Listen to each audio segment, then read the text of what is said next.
How did you guys meet each other? In prison. Okay, Online, that's a good at the answer. dating site. What I was going to Okay. say. Which is Oldguys.com. Score. Well, basically, I can answer the question is we've known each other for however many long years, so we met each other. I don't remember how we met. Somebody introduced us, I guess. I don't remember. It's so long ago. So long, I feel like I was born with you. The 60s, how can you remember anything? Oh, Mom called. I gotta ask this question too then. I've also been in 3 big bands. I played in the last version of Sean Bonneville's Music Machine. I played in Wild Cherry for 3 years. And I also played in Frigid Pink for 2 years. Nice. And no relation to David Grohl, huh? Yes, second cousins. Are you really? Because he's part owners. Yes, silent partner. Yeah. It's a silence that everybody knows by now. Normally I work with a lot of heavy metal bands. No, I was going to ask. That's been mainly what I do. Talk, man. Love it. Yeah, that was way before. You know, it's funny, I was looking at Music Machine 7 inches this weekend too. I got Castaways, Liar Liar 7 inch. That was the original band. Yeah. I was with Sean Bonneville and friends. I was one of the friends. Sweet. That's what's up. Also, I was in this band called Spray Gold. By the way, I think no. Are you here? Get this one because I want someone else to be saying on YouTube. I thought Toto was exceptional, and they were exceptional musicians. I mean, just stunning. They're still alive. Great songs. Are all one? Most What's of his them. name died? One's Dave died. Recaro. Well, okay, Jeff Recaro, I'm sorry. Are you talking about my boys? how good they are. Just that they're so talented, man. Fabulous. Fabulous band.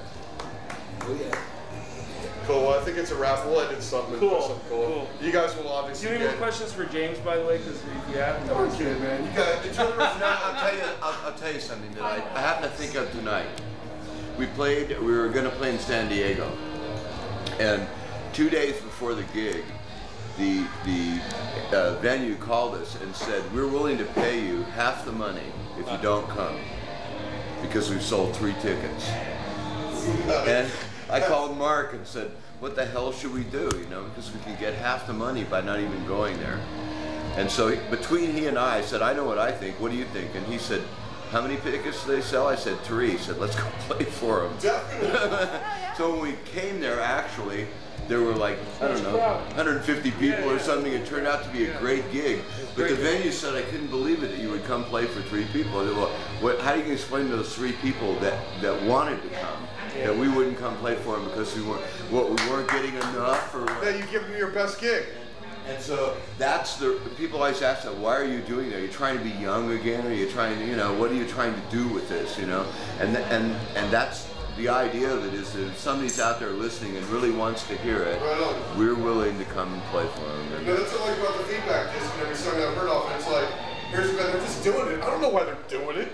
I'm not going to sit here and overanalyze this. I'm going to play it on my freaking radio show. I don't care for 10, 50, or 80. If they can make this album, I'm putting it on the radio. Yeah. Why shouldn't I?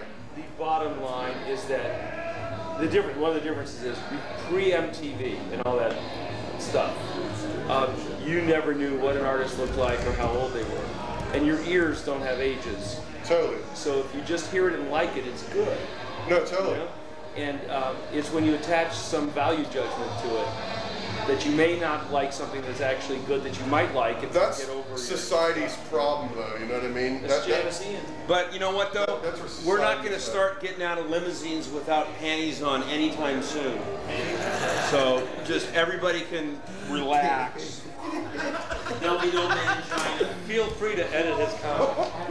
What was I telling you? This is so nice. on my lap. What was I telling you this weekend? Jay's here till Thursday. Try the veal. That's right. Okay, so you guys have what, 4 more dates coming up?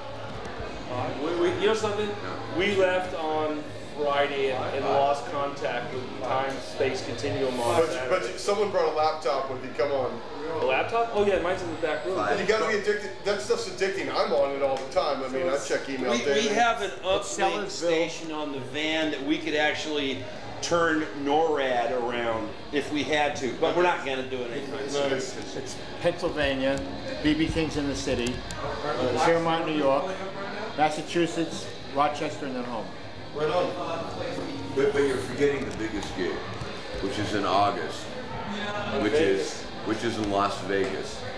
Which we said we would never play Vegas. But we're gonna play in Las Vegas, and we're gonna play with, get the bill. It's the Electric Prunes, the Cow Sills, Sweet. and Vanilla Fudge. Nice. So we figure we got it all covered. No, I saw Vanilla Fudge and Cactus, and that show is amazing.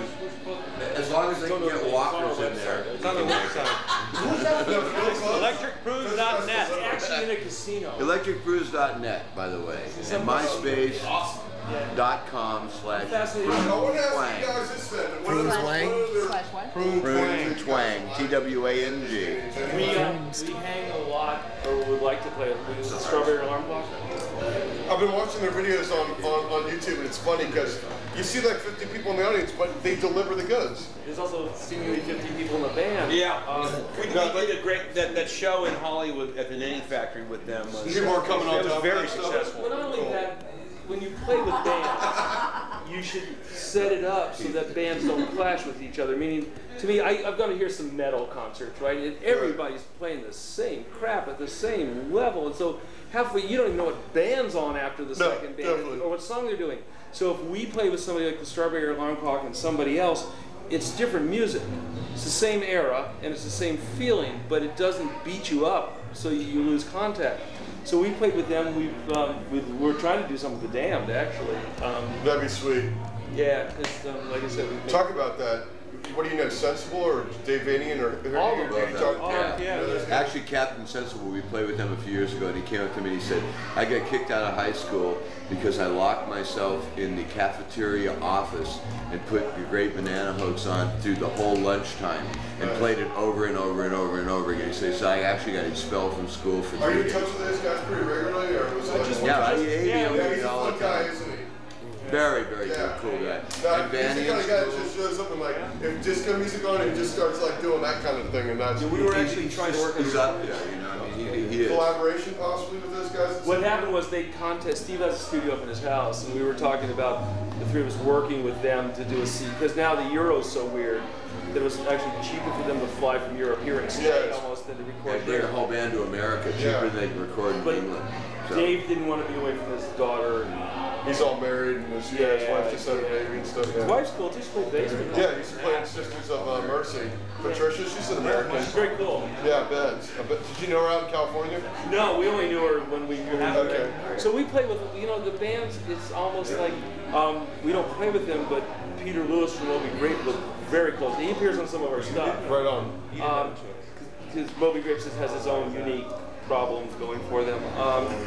But we played with some other guys who were really cool, and again, if it's the music isn't the same thing, because like somebody was talking the other day and was saying, I was Billy Corgan from the Smash Mouth, Right on. was saying the difference is that our music has a punkish edge to it. The Strawberry Alarm Clock is happier and sweeter. We were never joyous. I don't know what it was about, but we were never that happy a band, But if they're good and they can play, we're happy to play with them, Any big bands ever stepped in and you're like, hey, you guys want a couple opening slots? No. Like, The LA Philharmonic asked us. I mean, you guys are, big band, but it's like, No, I know what you mean. It's like if Smashing Pumpkins are paying attention, Talking to them about that. and if they got a gig, Yeah. can you show a little love? We need an arena gig. End of story. Well, the thing is that That's how you Because actually. we're non-threatening, to somebody who is out today even, we're a non-threatening band. We could open for you and we're not going to And plug compete them out with of you. the water. No, we're not going to what I'm compete saying? with you, You wouldn't step into it that way, but you're going to do what you're going to do, and it's Well, going to be. we'll It's going to be throw what them a you do. life rope. No, but that's exactly, you're talking about what we're talking about, in other words, because also what that does is it takes a group of people that don't know our music and exposes them to it, and that's really the payoff, It's just, once again, the purpose of this thing is to get people like that and other people to say, hey man, they're playing and they can play, not just that they want to go play, And so hopefully this will achieve that purpose. Cool. Oh no, I guess we'll do a wrap. Cool. Thanks, guys.